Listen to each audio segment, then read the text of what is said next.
everybody, and welcome to Argentina. It's round one, the opening round of the 2024 MXGP season. This is the YPF Infinia MXGP at Patagonia, Argentina. My name's Paul Malin, and it's a very warm welcome to South America and this part of the world.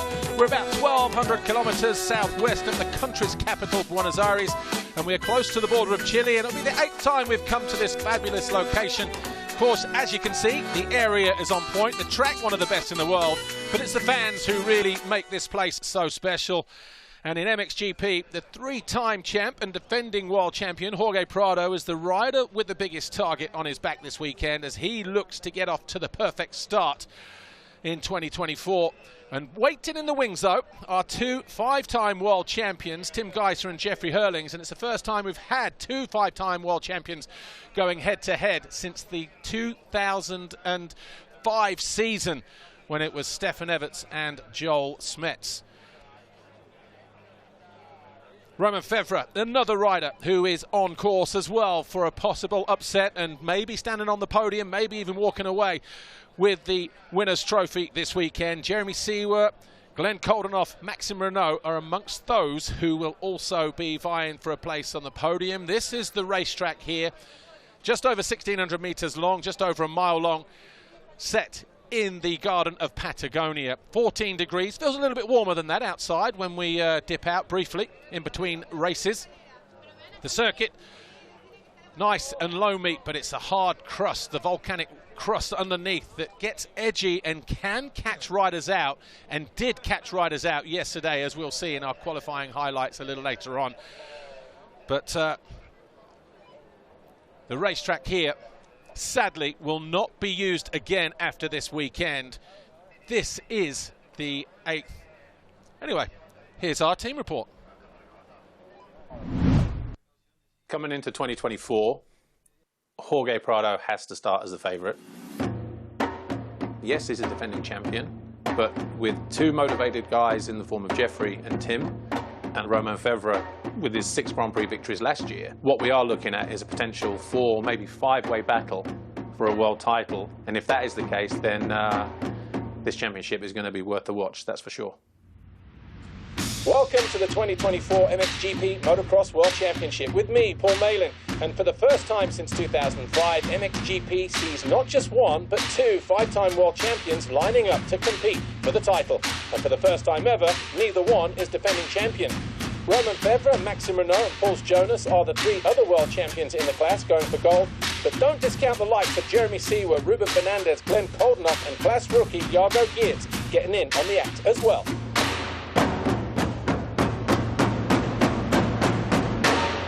I start talking, or? Yeah, I can start now. Yeah, so, no, number one play was straight away. Even last year when I won the title, I wanted it straight on my bike. It's been always a dream to ride with number one, so working hard to keep it on my bike. I actually feel a bit better. Always struggle a bit the first race of the season. Like, I feel like getting a bit older. I'm getting 30 this season, so I feel like I need a bit of time to warm up, but I'm feeling good, I'm healthy, got no injuries at the moment, so definitely looking forward to the new season, and yeah, hope to come out with a good weekend. Difficult year last year. You know, when I missed kind of like almost all the season, I came back for last couple of GPs. So I'm super motivated for this season, and you know, we had a good winter. We have a new bike with Honda, so yeah, I'm excited.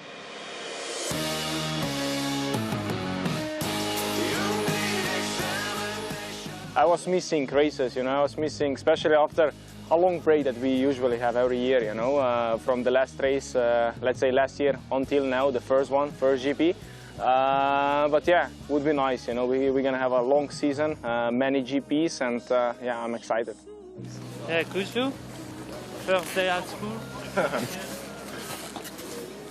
Ready to start the season, fit, and then, yeah, we see where we are. It's a long season, so no stress. I'm on a good position because I saw on the pre-season races that, yeah, speed and fitness were there. So just to adjust a few things, and then it will be good.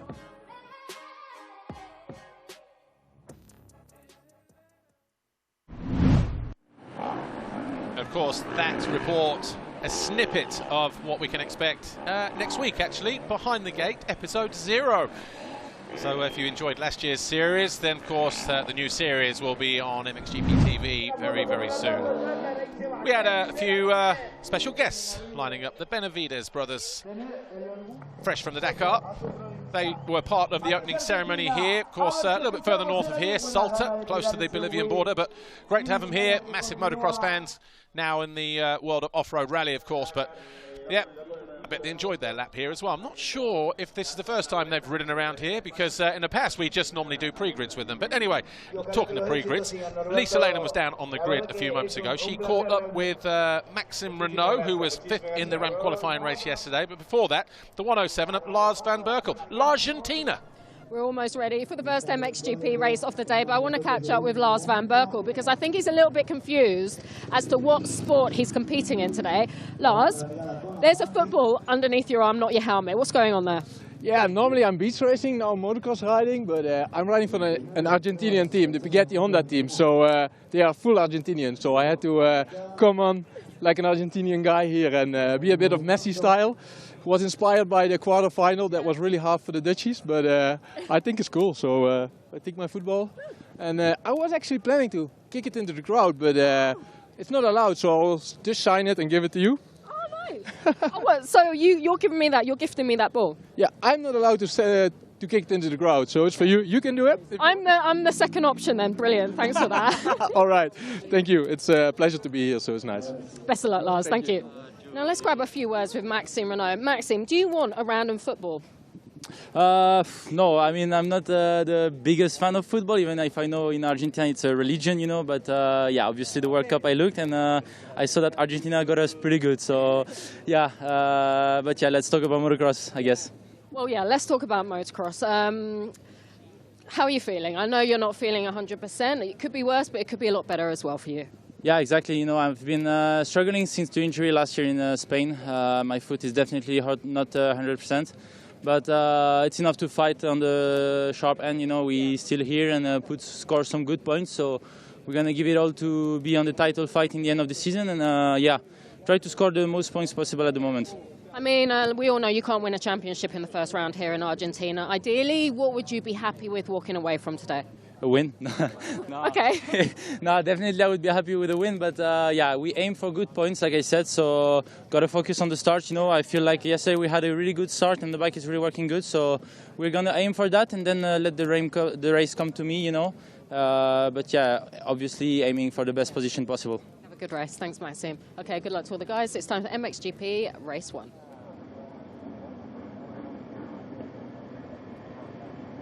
So Tim Gajser leading the riders out on track for the sighting lap ahead of MXGP Race 1 here.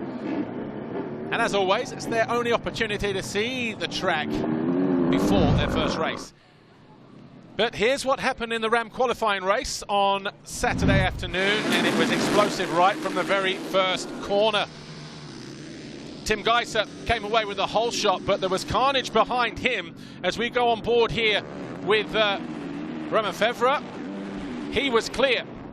In fact, it was Jeremy Seewer who was all on his own. This is Ruben Fernandez. Now, he went down. Watch here. Pauls Jonass just comes up the inside here, possibly tagged his wheel. He went straight through the fence. All right, more on that in a moment. But behind him, Jorge Prado had this moment. He was caught in the crossfire, couldn't avoid the bike of Fernandez. He went down. He took Isaac Gifting with him as well, and one or two other riders. And then further around the corner, top of your screen, watch Brent Van Donnick as well. In the bank, he high sides just about now. He is also out of action. And then over the first jump, we also lost Josh Gilbert, and later on in the race, the first lap, second lap, we lost Jorge Prado, but it was Gajser who led the way. Initially from Febvre, and then Pauls Jonass, a two-time winner around here in MX2 with 4 moto wins. But Tim Gajser, under the watchful eye of Romain Febvre initially, but as time went on, he did start to open up. Then Seewer fell. He tipped over from 6th place, picked himself up in 8th, would eventually get back to 7th. But it was a simple mistake to make. Just came in to the penultimate corner here. Deep loamy dirt, just folded the front. Back came around on him as well. And Ivo Monticelli and Jeffrey Hurlings both went through, and it was a fantastic ride for Ivo Monticelli. He hit a couple of bumps on takeoff there as he came from one side of the track to the other. Jeffrey Hurlings wasn't too impressed with it. Of course, these two have a brief amount of history from Oss a couple of years ago.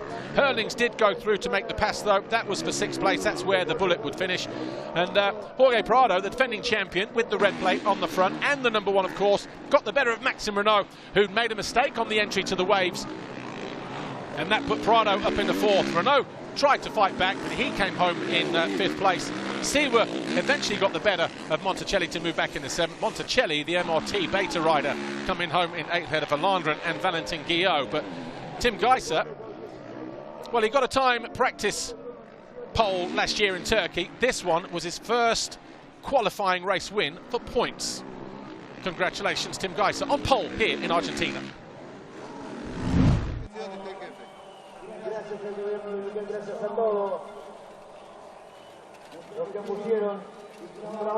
Nice aerial view of the racetrack here, just outside of Villa Langostura, but Tim Gajser winning the qualifying race, of course. It's also how the championship standings then. The first 10 riders picking up points, 1 point differences between, so Gajser, Febvre, Jonass, Prado, Maxime Renault, Jeffrey Hurlings, Jeremy Siwa, Ivo Monticelli, Calvin Valandren and Valentin Guillot. They were your top 10. They're the point scorers.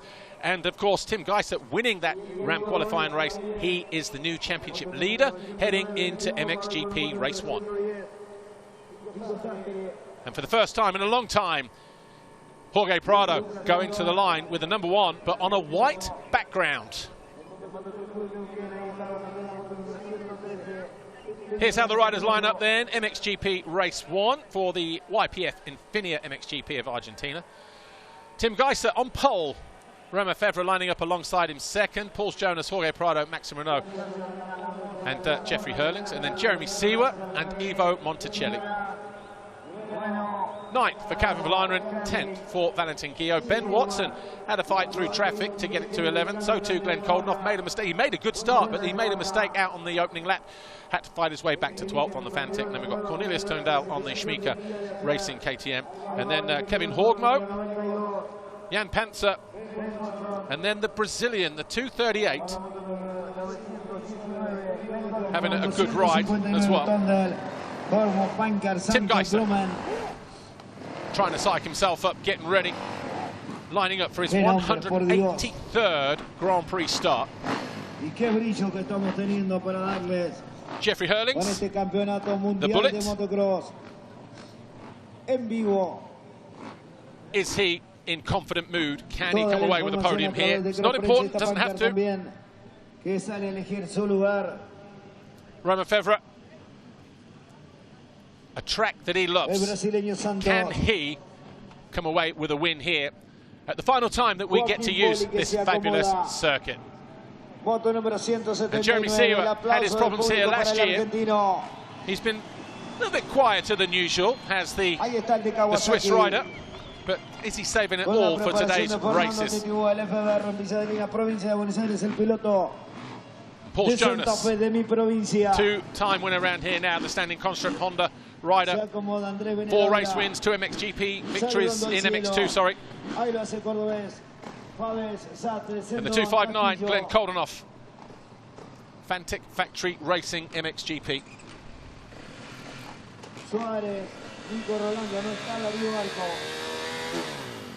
The number 1 on a white background for Jorge Prado. He's lost the championship leader's red plate for the first time in a year. He left here as a championship leader 12 months ago.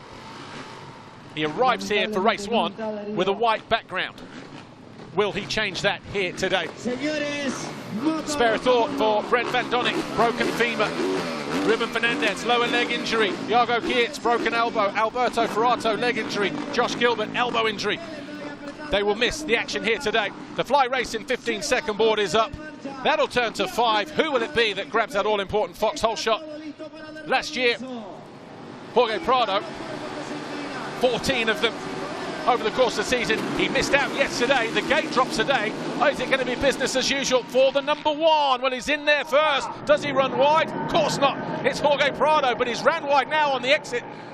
And it's Renault who leads through the second corner. Febvre behind him, then Prado, and then Jonass in there as well in around 4th place.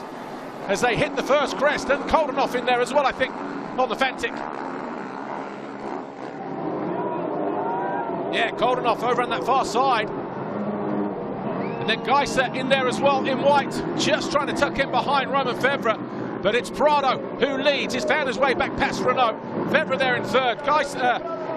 Jonass fourth. Gajser in fifth place. Sixth is Monticelli. Hurling's in seventh. Guillaume and Watson rounding out the top 10 as they reach the end of the wave section. Gajser siding his way quickly to third place though, as he goes past Febvre, wasting no energy at all. But Jonass back up the inside into third on his standing construct Honda, bar to bar with the 5-time champ. But it's Gajser who'll have the inside line in the next turn. Oh, and Jonass comes back for more. Jonass into third place. Go on, PJ. The boss man sitting at home, watching this on the edge of his couch, no doubt. But Gajser will hold the inside. Will he traverse? No, he has to stay to the outside. Does he find his way past? He's up on the pegs. He out-drags the standing construct Honda, and the HRC machine is through into third position.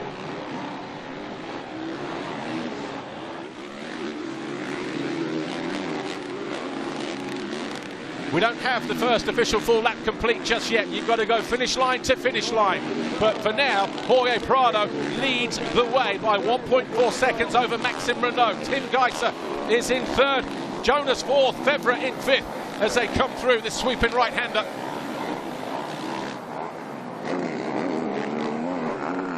Behind them, Jeffrey Hurlings, about a second or so further back on the Red Bull KTM. How soon will we see him coming into play? Gajser tripling in over the Dragon's back as he goes after the Frenchman Renault. And I'll tell you what, Jonass had to check up there at the end of the waves because Gajser's line was coming wide to the inside and Jonass was going across, and he's going to have to try and think outside of the box here. Oh, he does! He puts Gajser under pressure, making the mistake, causing the mistake, I should say. And Gajser losing 2 positions. A mistake there, and he goes down again. Oh, the wheels have fallen off in here momentarily for Tim Gajser. We saw 2 riders go down there in MX2 race 1. There must be a horrible little hole there because it caught him unawares. Gajser out of third place. So Prado leads, Renault second, Jonass third. Watch this here. Jonass goes wide, cuts back to the inside. Gajser knows he's there, tries to get on the gas, back end comes around. That's how unpredictable the ground is. He loses 2 positions, and then you saw Jonass make the mistake, and then exactly the same move, but it put him on his ear. Gajser out of 4th or 5th place. Game on then at the head of the field, because all of a sudden Romain Febvre believes now he is in the perfect position to make light work of the riders ahead of him, Jorge Prado, Maxime Renault and Pauls Jonass. But with a 2.5 second advantage and the fastest lap on that opening lap, Jorge Prado, this is a position he is more than used to being in.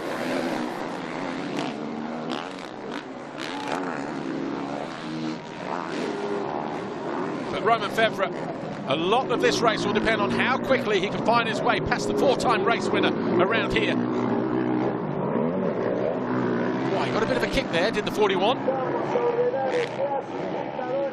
Through the waves again.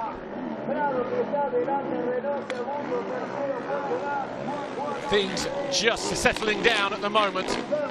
Gajser down in 13th place.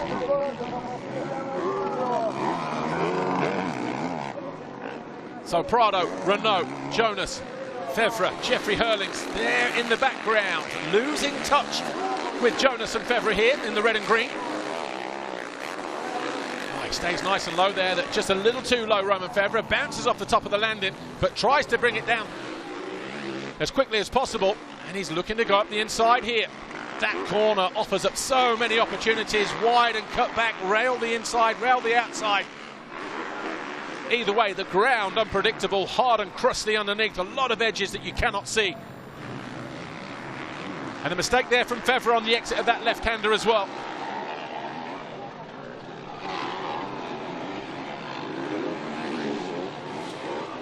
Anyway, we're getting ready to go down to speak to Roger Shenton. He is in pit lane, getting ready to talk to Lisa. And I guess Ruben Fernandez, who will not line up, of course, because of that lower leg injury sustained in the qualifying race crash through this first turn yesterday. Tim Gajser, the championship leader, who is now circulating in 13th, having fallen from, what, 4th, 5th place after an earlier mistake. Let's hear what he has to say when we go down to pit lane. But Prado, 3 seconds clear now. Seawer up to 7th. Guillot is down to 8th. Valana 9. Watson 10. Horgno is up to 11th. He's found his way past Cornelius Tondell. Gajser still in 13th place. So slow to move forward at the moment, Tim Gajser. So is there damage to the motorcycle as a result of that crash? Did he get landed on by other riders that we didn't see? Gifting is 14th, Panzer 15th, Monticelli 16th, Cordoves is 17th. Then we've got Brumman, Lars van Berkel and Benanaula just behind in 20th place.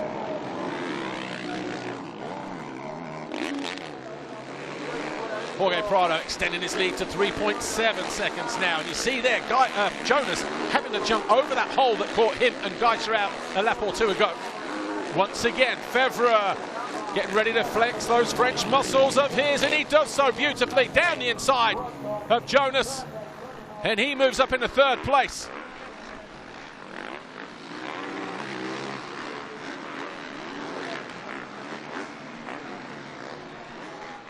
Now he's got clear track ahead of him. What can he do about Jorge Prado? Because he's currently about 3.8 seconds behind at the moment. We've had a change of plan down in pit lane. We're going down to Yamaha. So possibly with Michele Levetti. Jeremy, it was a tough day for the team yesterday. We saw Jago retire from the qualifying race. How is he? How's he doing? Yeah, you know, now the team came here, moved to the 215 from 450 factory. So we have 3 rider factory, Maxime, Jago and Calvin Blanderen. But Jago make a small mistake yesterday, so he was a little bit injured. We wait if he's back to Belgium to checking. But now on the race, Maxime take the whole shot.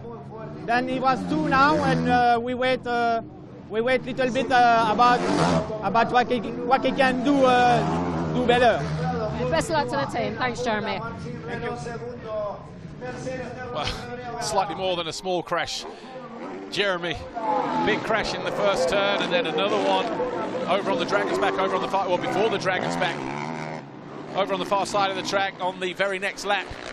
Get well soon, Jago Geerts, of course, and of course Ruben Fernandez and Brent Van Donnick, Josh Gilbert with a slight elbow injury as well, and Alberto Ferrato all missing from this first race, and therefore the action in Argentina. Oh, and Jeffrey's down. Hurling's out of 5th place, that same corner, catching out people. And meanwhile, top of the hill, over the Dragon's Back, Febvre into 2nd. Finds his way past Renault. Can't take your eyes off the action here. The Frenchman in blue thought about lunging it down the inside of the Frenchman in green. Ah, slight mistake on the exit of the penultimate turn there as well for the Yamaha man. Does that allow Jonass a little bit of impetus? Maybe, but not enough to put the Frenchman under pressure, Renault. Watch this here. I'm guaranteeing he landed in that same hole, got caught out, picks himself up. Jeffrey Hurling's now in 11th place. So the two five-time world champions struggling here in race 1. Remember, we haven't seen 2 5-time world champs lining up behind the gate, going head-to-head since 2005. Joel Smets, who was a 5-time champ then, and Stefan Everts, who was going for his 8th title. He was an 8-time champ then, going for his 9th title. And Tim Gajser in 10th. Jeffrey Hurlings is just behind in 11th place. In fact, Gajser now up in the 9th place. Finds his way past Watson.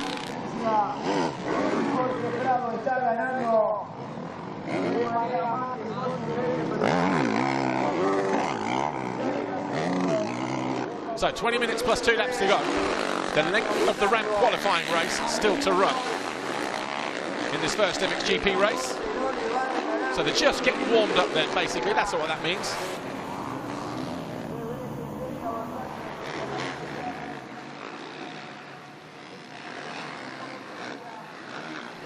So a lap ago around this very corner, and he's got a good line through there, hasn't he, Romain Febvre, tripling his way over the top of the Dragon's Back, and it was a mistake from Maxime Renaux that led to it. He went too high, too wide, and that allowed Romain Febvre up into second place. An easy pass for the number 3. 1:47.01. Now 1:47.3. It was 46.7 for Febvre last time around, and he's still got clear track ahead of him.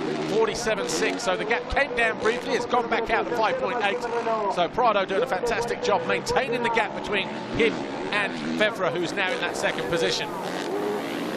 Maxime Renaux there in third place, about a second and a half further back. Fourth for Jonass, 2 seconds adrift, and then Coldenhoff 7.5 seconds further back. A great showing though for Fantic Factory Racing. Jeremy Seawer is 6, Verlander 7, Guillaume 8, Gajser 9, Hurlings up to 10. Those two are separated by 2.6 seconds. Ben Watson 11th, Cornelius Toendel is in 12th place. This is Coldenhoff and Seawer. Former teammates, of course, both riders making machine changes for 2024. Coldenhoff to Fantic, Seawer to Kawasaki.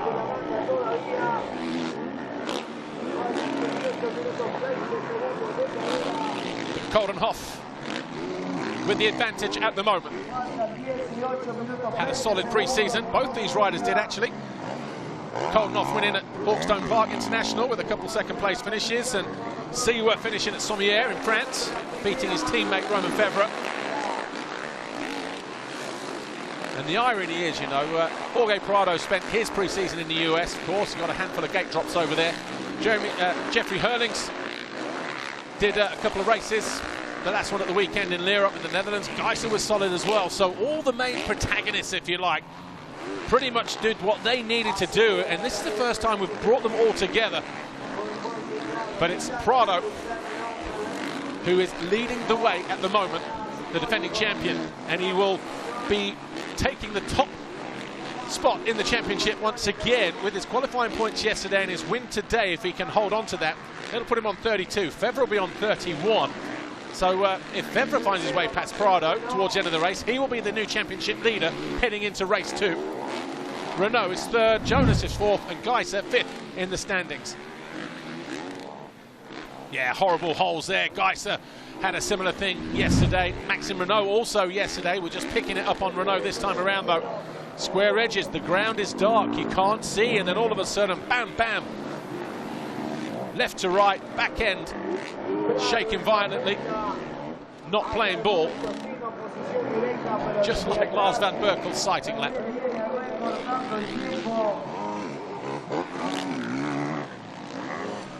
So Renaux, well, you know what? Jonass is inching towards him. 1.7 seconds the gap between the Frenchman and the Latvian.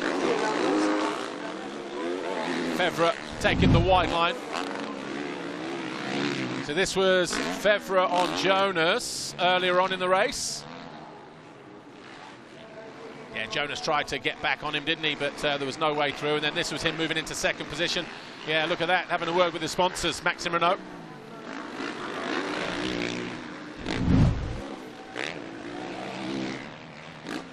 But Febvre has cleared Renaux to the tune of about 4 seconds, 3.8 to be precise. Jonass, though, 1.3 behind Renaux.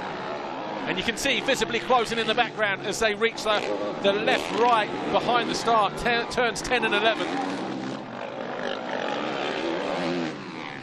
7 laps complete. 4.6 the gap now. All of a sudden, Febvre getting warmed up. He was about 6/10 quicker than Prado that time around.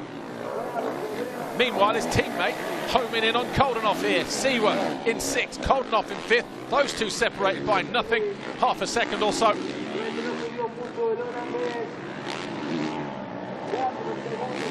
Wonderful blue skies here, but it's still on the chilly side, around about 18 degrees. But the circuit in prime condition, but it is a circuit you have to respect at all costs. These riders know that. Changes the mindset ever so slightly as well. Just get through this first round, take the weekend off next week, then we go to Spain round 2 in Madrid and into Xanadu. Of course, if you want all information, MXGP.com, there's a calendar on there.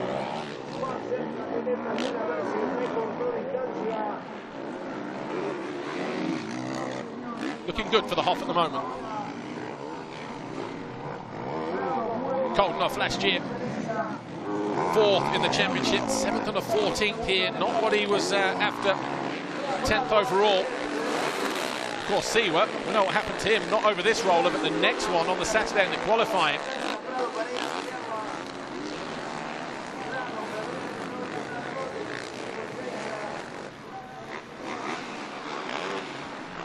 Coming in hot, closes in on the Hoff.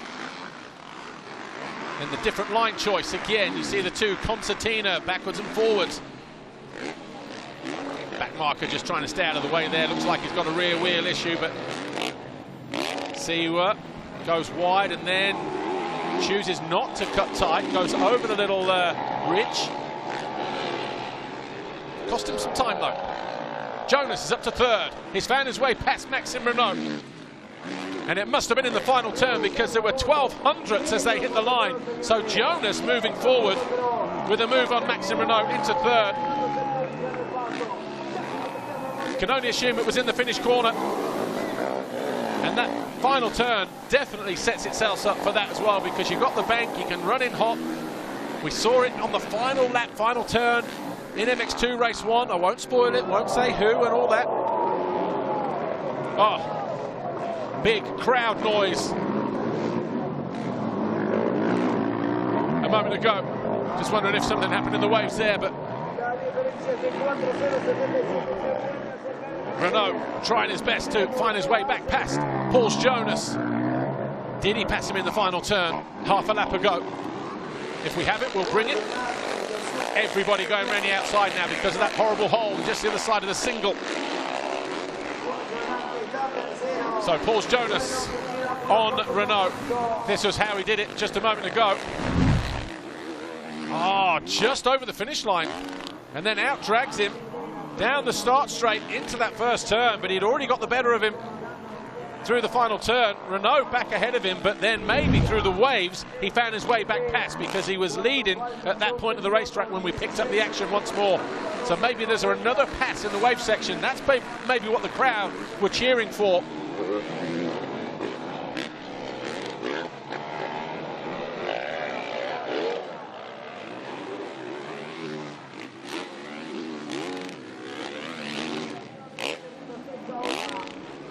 All eyes on Seawer here. Still not able to do anything about his former teammate, Koldenhoff. Seawer sets his fastest lap of the race that time around, about a 10th quicker than the Dutchman ahead of him. Both in the 48s, 48.7, 48.6 respectively, Koldenhoff and Seawer, but Prado and Febvre, 47.9, 47.4, and that gap is creeping down in favour of Romain Febvre. 3.2 now between the Frenchman and the Spaniard, who continues to lead the race. Tim Gajser in 7th, and he is closing in as well. There he is in the background in white, hitting the jump now. He's just behind this rider here. The gap 1.2 seconds. Hurling still in 10th place. Right, 3 riders. 5th, 6th, 7th, Koldenhoff, Seawer, Gajser. Gajser has all of a sudden found his pace once more. He made a mistake in that left-hand remote at the start of the race. He fell in this corner here. Picked himself up in 13th, and he's slowly but surely and methodically working his way back towards the top 5. The reason he's got the championship leader's red plate is because he won the qualifying race yesterday, picking up those 10 championship points.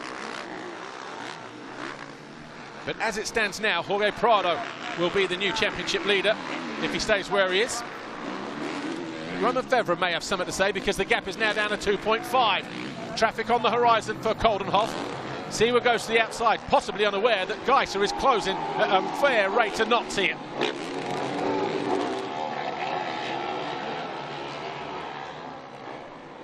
Ten laps in the books for the Hoff. Seawer and Gajser. 49s for Koldenhoff and Seawer. 48 for Gajser. Gets around the outside of the rider 110 from Chile, Matias Joaquim Paves Ramirez.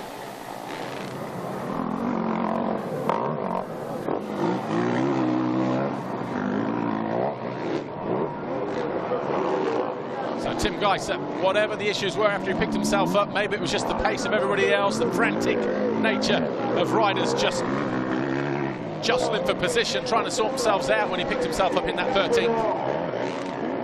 The race goes on, the track opens up, spaces get bigger. You can make a pass, get your head down, put in some decent lap times. And all of a sudden, in a space of about 3 or 4 laps, Gajser has found himself onto the rear wheel of Jeremy Seewer and Coldenhoff.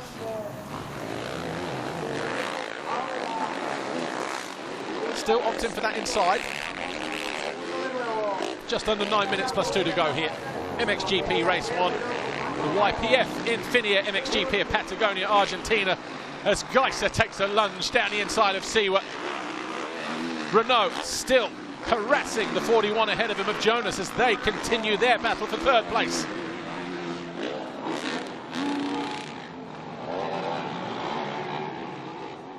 About 8 seconds further back, 8.5 seconds further back is that battle, that 3-way battle for 5th between Coldenhoff, Seewer and Tim Gajser.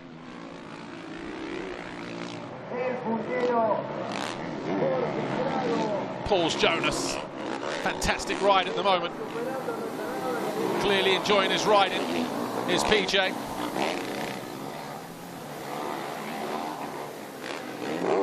Got a couple 4th place finishes last year.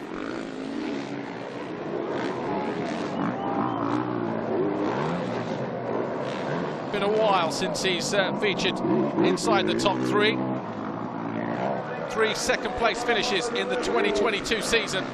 2 seconds in Latvia, which also got him on the podium. He got a 2nd in Race 1 Germany that year as well.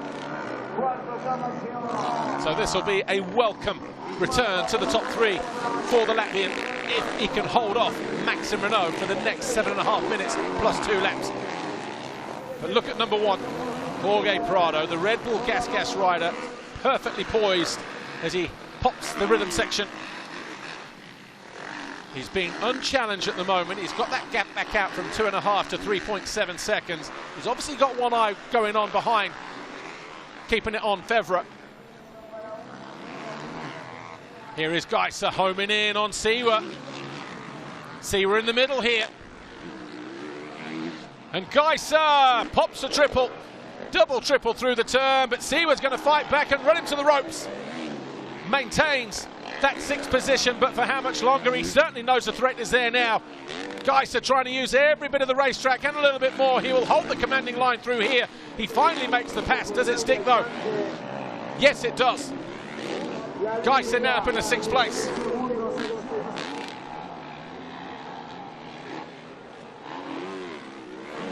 That on lap 12. So Jeremy Seewer needs to go digging then a little bit deeper if he's to try and break the top 5 here. And Glenn Coldenhoff likewise hanging on to that top 5. That'll be a fantastic result for Fantic. A new permanent fixture as a race team in MXGP. Nick Lapucci has ridden Fantic, of course, in MXGP as wild cards. Scored a few points here and there. But before that, you have to go right the way back to the 70s in the 1-2-5 category for any kind of points. 5th and 6th here and there, but not that many of them either.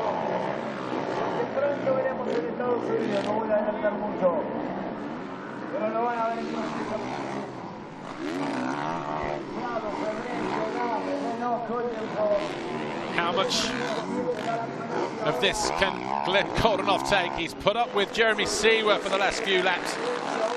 Now, of course, Seewer just dropping off the pace a little bit here. But now he's got Tim Gajser breathing down his neck.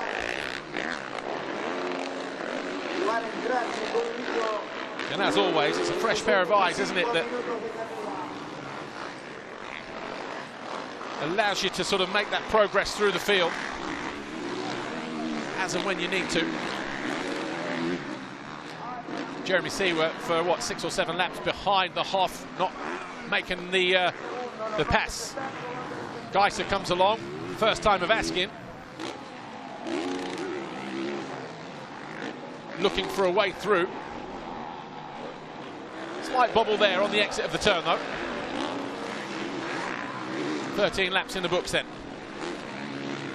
Prado continues to lead, but the gap coming back down from 3.5 down to 2.6. Jonass in third. He's only got he's got 2.8 now, so 3 seconds over Maxime Renaux. But Koldenhoff and Gajser, nothing in it between these two as they continue to fight over that 5th position. 4 minutes plus 2 to go. Koldenhoff last time around, 49.5, couple tenths quicker than Renaux. Koldenhoff dealing with the back marker, clutch in, panic rev. He goes double-double over the dragon back, triple in for the 243 of Gajser. Triple into the turn, that is. Track is so gnarly, so bumpy, little edges here and there. Even though the riders are running paddle ties, it's so hard and crusty underneath.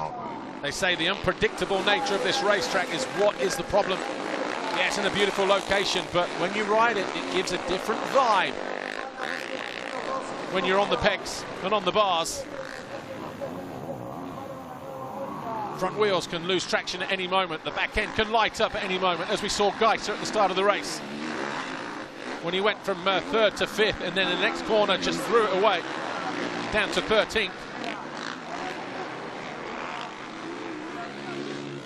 Again, Gajser closing in. Wasn't close enough last time around and won't be this time around either, as the front was fighting for traction through that right-hand turn. He was almost off the side of the bike again. That is the unpredictability of this circuit and the ground in which they are riding on. Watch this here, Gajser to the outside and then just braking and fighting for traction. Somehow stays up. Somehow stays in 6th position. Oh, and again. Wow. Is it time just to sit up and take your foot off the gas for now? And then regroup and maybe go again. That's not Gajser's way though, is it? And look, he's already right on the rear wheel of Koldenhoff and forces him to the outside, and a neat move up the inside. So as quick as that thought may have entered his head, it probably didn't, to be fair. Gajser is on the case and up in the 5th place. A simple pass on the Hoff.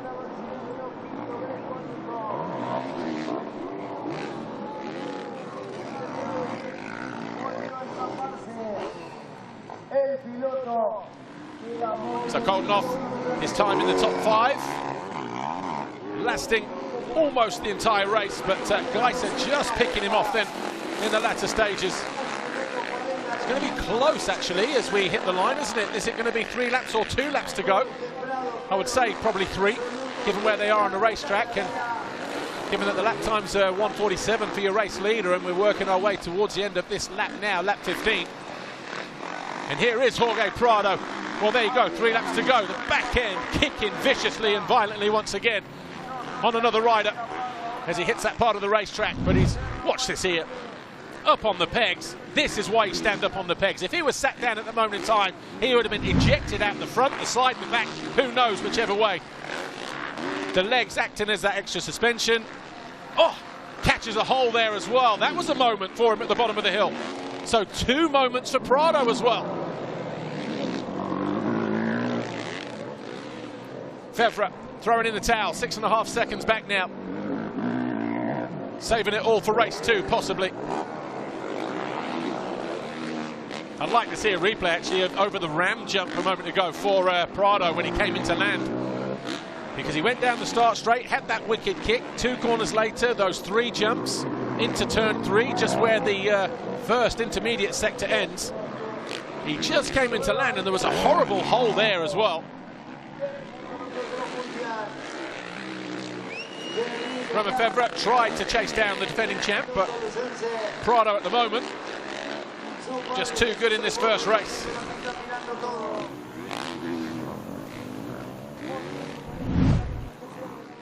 So Prado comes out of here. This is no problem. But over the first jump, and then, is it the 3rd jump, I think it is, where he comes into land, and we had him just hitting a horrible hole. 2-lap board getting ready, though, for the defending champion. 2 to go for Prado. He's Does he stay over to the left-hand side here? Yes, he does this time around. Doesn't want to get shaken.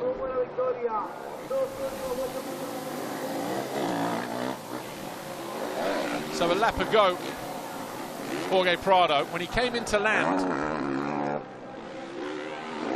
over this jump here, had a horrible kick in a hole there. He's figured it out this time around though, but some of that is because they're jumping under the trees. You just, the transition, the light coming in.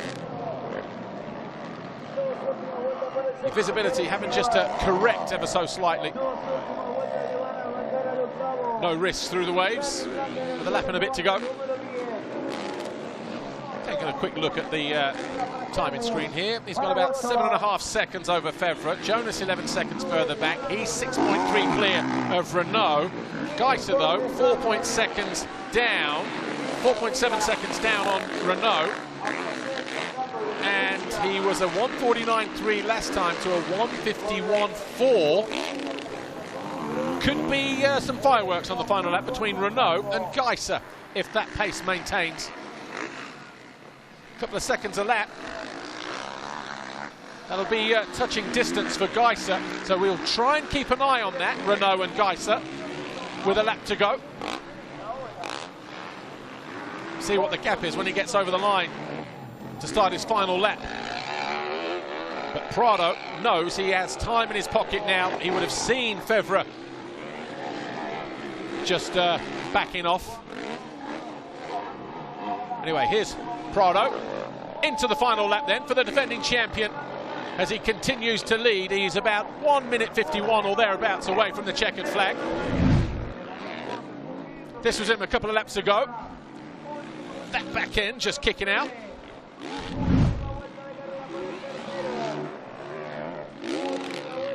But so far he's been immaculate, hasn't he? Didn't get the start that he needed in the Ram qualifying race yesterday, but he was still able to bring it home in 4th place. That was enough for 7 points. And of course, with his 25 now, with a potential race win, he's going to move to 32 and the top of the leaderboard. What a fantastic ride this is, though, for Pauls Jonass. 41. Just a little bit off, a little bit offline there. We saw that earlier, didn't we, with one of the MX2 riders. But Pauls Jonass, welcome back to the top 3, son. It's been a minute, midway through 2022.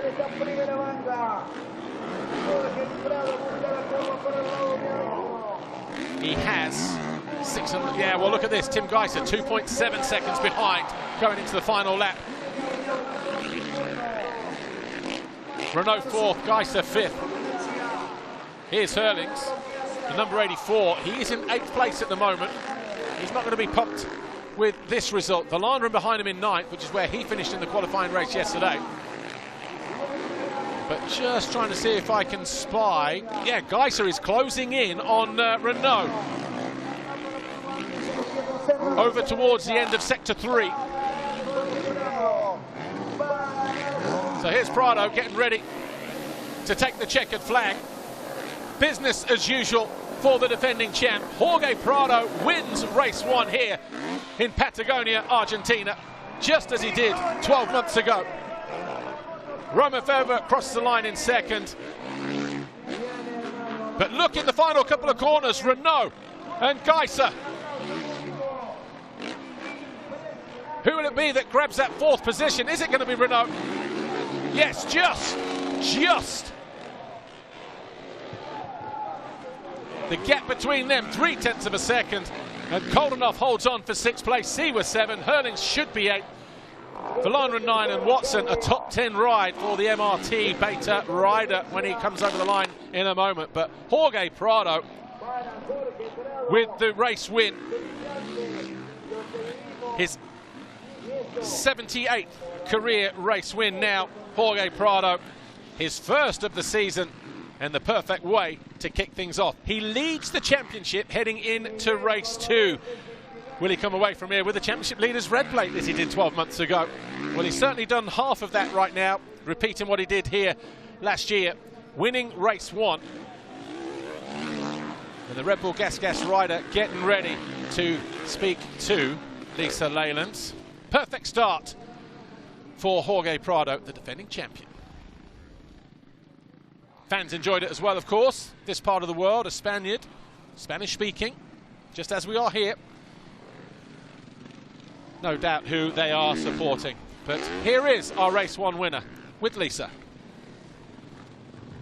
Jorge Prado, great job. You took the whole shot. Great job leading the race and maintaining that gap with Febvre behind you. Perfect start to your 2024 campaign.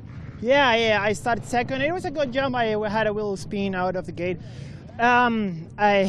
I got quite aggressive into the first few corners, and Renault was just in front. I wanted to pass him quick. Yesterday I lost a lot of time behind him, so I couldn't make the pass quick, make a little gap, maintain it till the end. I mean, Febvre was riding also very good. We were in a very good pace, and I was just relaxed, enjoying my ride, and yeah, really enjoying, really happy about the first win of the season, so we keep going. Good luck for the second race.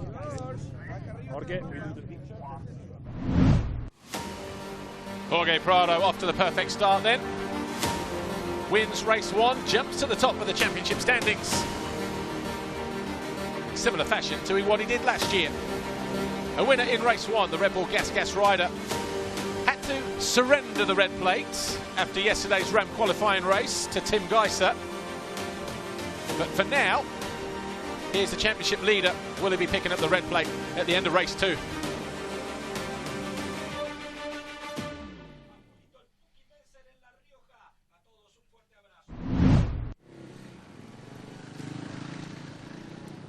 Right, before we go anywhere then, let's take a look at the highlights of that first race, shall we? Here's what happened a moment ago. Here's what happened then, MXGP race 1. Jorge Prado looked as he got the foxhole shot, but maybe was he edged out by Renault? He may have picked it up, who knows? But it was Renault who led. Febvre was there in second, Prado third, Jonass in fourth. Herlings wasn't too far back either, and also the white Fantic there of Koldenhoff in about 5th place.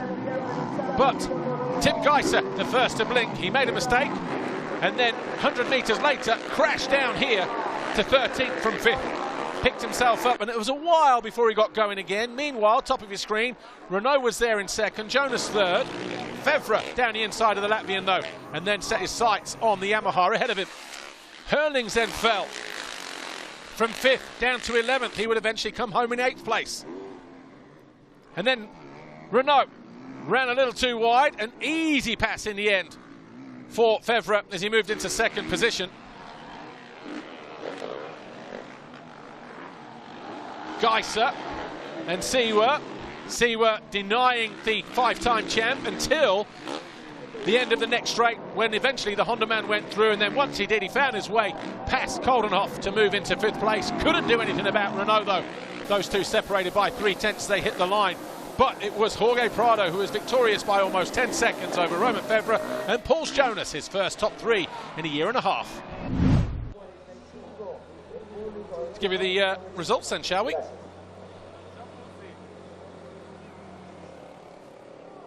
MXGP race 1, and it was a win for Jorge Prado, picking up those 25 points from Romain Febvre and Pauls Jonass. Welcome back to the top 3, PJ.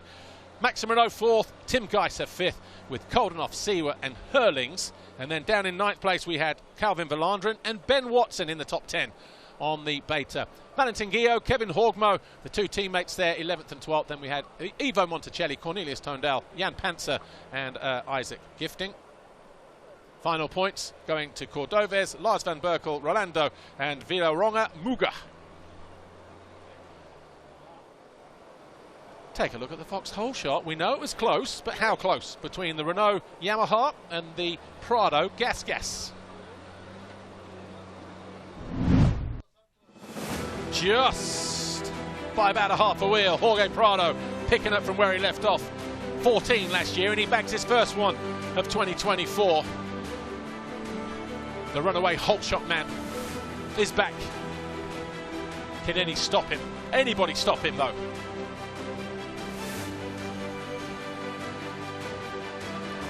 And of course turning it into a race 1 win as well. What a beautiful scenery we have here. We're almost 1,000 meters up above sea level. Let's take a look at some of the best moments. Doesn't get any better than that, though, does it? Surely. Well, you be the judge. Here they are. Best moments from race 1.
Some of the best moments then from MXGP Race 1, some great super slow-mos in there as well. Well, as the track gets a little bit of TLC ahead of MX2 Race 2, we'll take a break. We'll join you in about, an hour and 3 minutes for the final races here in Patagonia, Argentina. Hope you've enjoyed the action for now. We'll see you soon. Bye for now.